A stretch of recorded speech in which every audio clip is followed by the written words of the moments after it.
ওদালগুৰি জিলাৰ মাজবাটৰ অৱসৰপ্ৰাপ্ত শিক্ষক বিপিন শৰ্মাৰ লিখা প্ৰবন্ধ মুকলি কৰা হয়। মাজবাটৰ ফুলগুৰি গাঁৱৰ বিপিন শৰ্মাৰ বাসগৃহত শৰ্মাদেৱে নিজে লিখা এখনি প্ৰবন্ধ মুকলি কৰে। প্ৰবন্ধখন মুকলি কৰে মাজবাট মহাবিদ্যালয়ৰ অধ্যক্ষ ডক্টৰ প্ৰদীপ কুমাৰ শৰ্মাই। হাতীমাৰা মধ্য ইংৰাজী বিদ্যালয়ৰ প্ৰতিষ্ঠাপক অৱসৰপ্ৰাপ্ত প্ৰধান শিক্ষক বিপিন শৰ্মাই বহু কষ্ট কৰি সমাজ সংস্কাৰৰ দিশত বিশেষ ভূমিকা লোৱাৰ উদ্দেশ্যে আধুনিকতাই যুগৰ সাজ মচিব নোৱাৰে নামৰ প্ৰবন্ধখন লিখি আজি ৰাজহুৱা সভাৰ জৰিয়তে মুকলি কৰি ৰাইজৰ হাতত তুলি দিয়া পৰিলক্ষিত হয়।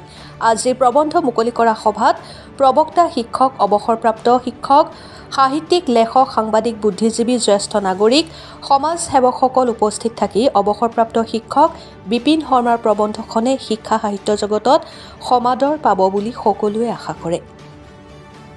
মাজবাটৰ পৰা পংকজ কুমাৰৰ ৰিপৰ্ট, অৰুণোদয় আছাম। আমাৰ কাৰণে এই অঞ্চলৰ কাৰণে ভাল কথা এইটোৱে যে আমাৰ বৰ্তমান সময়ত ইমান আমাৰ নানা ধৰণৰ বেমাৰ আজাৰ হৈ থাকে আৰু আমি এই বেমাৰ আজাৰৰ কাৰণে পৰীক্ষা নিৰীক্ষা কৰাবৰ কাৰণে আমি যিটো আমি বাহিৰত যাব লাগে, হয়তো গুৱাহাটী যাব লাগে, তেজপুৰ যাব লাগে। ডক্টৰতকৈ আমাৰ অহা যোৱা গাড়ী খৰচাটো আমাৰ বেছি হৈ যায়। এই ডক্টৰ ফিজ লয় আমাৰ বোলে 500 টকা, তো গাড়ীত আমাৰ তেজপুৰ গ'লে 1000মান টকা যায়, গুৱাহাটী গ'লে 2500-3000 টকা গাড়ীৰ নামতে আমাৰ ব্যয় হয়। তো এই অনুষ্ঠানটো ইয়াত হোৱাৰ লগে লগে আমাৰ কিছু হ'লেও সাধাৰণ দুখীয়া মানুহৰ কাৰণে সকাহ হ'ব।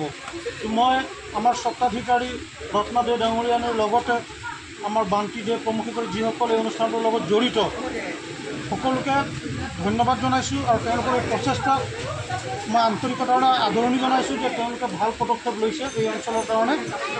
আৰু আজি এই অনুষ্ঠানত আমাৰ মাজত আমাৰ BTRৰ EM অৰূপদেৱ ডাঙৰীয়া অহাৰ কথা আছিল।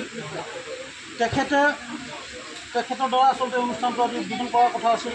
আমাৰ স্বত্বাধিকাৰী পৰা আমি জানিব পাৰিছোঁ আৰু মোক ৰাতিপুৱা অৰূপদেৱে ফোনো কৰিছিল যে এনেকুৱা কথা, মই আজি যাব নোৱাৰিম, আজি আপোনালোকে অনুষ্ঠানটো পাৰ কৰি দিয়ক আৰু অহাকালি মই পাৰিলে এপাক এনেই যাম।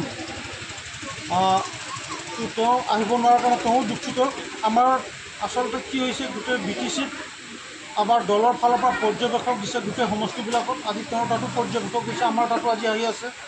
গতিকে এনেকুৱা অলপ অসুবিধা হৈছে আৰু সেইকাৰণে তেওঁ আজি আহিব নোৱাৰিলে, নহ'লে তেওঁ মাজবাটত বা আপোনালোকৰ আজি অনুষ্ঠানটোত আহিলে হয়। তো